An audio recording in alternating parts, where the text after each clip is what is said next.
First shot, 152. So. I did get an AC. I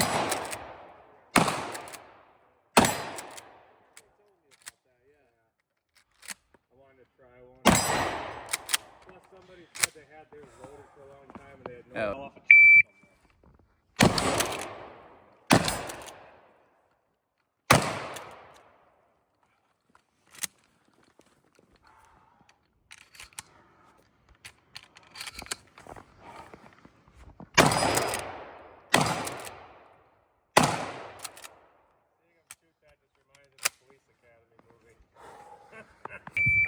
Yourselves.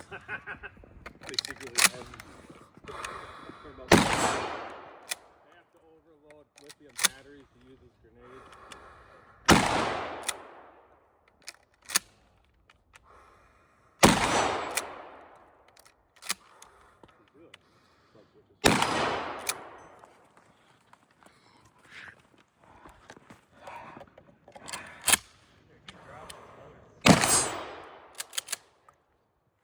Nice.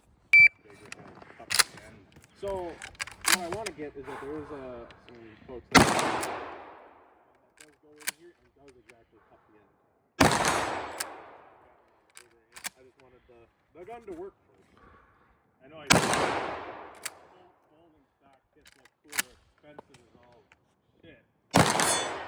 Hell yeah. Lost a shell, but I got him. To be able to mention that's probably going to give you arthritis or something holding that position all the time. Just Motherfucker. or you'd be a really good surfer.